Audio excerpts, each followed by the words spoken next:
Bersama dengan waktu, ruang redaksi memberikan kabar terbaru. Sultraline hari ini. Inilah suasana kantor Komisi Pemilihan Umum KPU Provinsi Sulawesi Tenggara Sultra saat anggota Komisioner KPU Kolaka melakukan koordinasi belum lama ini.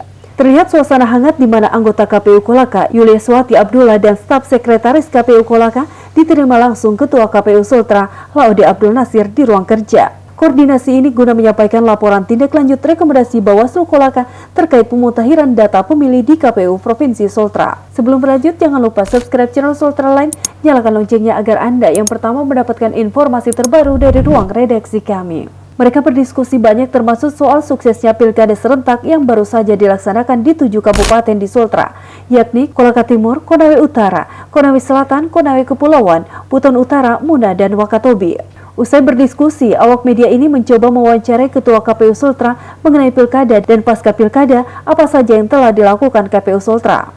Dari penuturan Laode Abdul Nasir, dari hasil pilkada di 7 daerah, ada 4 pasangan calon paslon bupati dan wakil bupati yang mengajukan perselisihan hasil pemilihan PHP ke Mahkamah Konstitusi, yakni Pilkada Muna, Konawe Kepulauan, Wakatobi, dan Konawe Selatan. Olehnya itu, mereka tengah mempersiapkan menghadapi hal tersebut.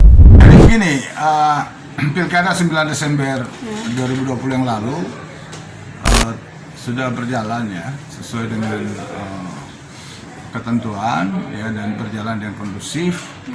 Kami tentu menaruh apresiasi besar kepada teman-teman KPU Kabupaten dengan seluruh jajaran sampai KPPS. Ya, kemudian kita juga mendapatkan beberapa hal positif dari pilkada ini. Antara lain, tugas teman-teman di TPS ternyata berdasarkan pelaksanaan tugas di hari itu di 2088 TPS itu tidak ada pemungutan suara yang diulang. Ya. Kemudian kita punya angka partisipasi yang sangat signifikan.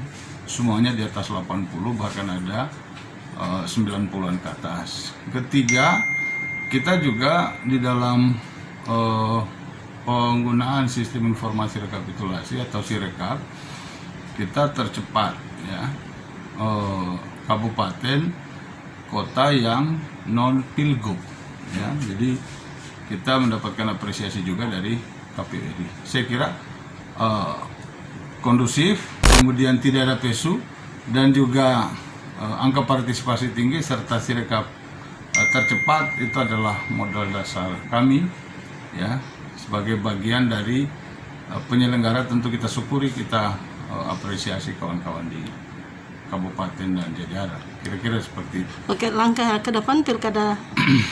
Kita sekarang tinggal menghadapi sengketa 7 daerah yang pilkada. Itu ada 4 daerah yang mengajukan sengketa perselisihan hasil pemilihan di MK. Ada Konsel, Muna, Wakatobi, dan juga Muna, Konsel dengan Konawe Kepulauan ya. Tiganya tidak mengajukan. Nah, dengan demikian maka kita konsen, kita sedang fokus untuk menghadapi sengketa perselisihan hasil ini, dan kami yakin bahwa apa yang kami sudah laksanakan dengan teman-teman di KPU Kabupaten dan jajaran itu sudah semaksimal mungkin sesuai dengan ketentuan, dan terkait dengan hasil ya, itu secara berjenjang, tidak ada hal-hal yang berbeda secara signifikan antara saksi, Bawaslu, dan kami penyelenggara. Dengan demikian maka sengketa perselisihan hasil di Mahkamah Konstitusi itu seharusnya jangan dilupa bahwa di sana itu yang dipersengketakan adalah hasil ya. Artinya antara yang ditetapkan oleh KPU dengan yang dimohonkan oleh peserta atau pasangan calon itu ada selisih atau ada yang diperselisihkan. Yang benar menurut pemohon yang mana, dan kemudian kenapa dinyatakan seperti itu. Nah, karena ini mulus dalam proses rekap di setiap jenjang, penghitungan di TPS, rekap di PPK, bahkan rekap di tingkat kabupaten. Tetapi karena ini bagian dari tahapan dan juga hak konstitusional calon, ya, bahwa kalau ada perselisihan hasil itu ditempuh melalui Mahkamah Konstitusi, nah kita hadapi saja, ya, dengan menunjukkan fakta-fakta, bukti dan keterangan yang nantinya akan kita sampaikan MK. Biarlah MK nanti akan menimbang seperti apa. Kita sebagai penyelenggara siap, ya, untuk menghadapi sengketa perselisihan hasil ini. Saya kira gitu. Mungkin ada yang bisa disampaikan ke KPU, Pak, kedepannya seperti apa lagi? Kalau KPU, saya kira sejak awal kami menyelenggarakan pemilihan 9 Desember, KPU penyelenggara pemilihan itu kami sudah beri apresiasi, semua jajaran, ya. Baik itu KPU Kabupaten, PPK, PPS maupun KPPS kita.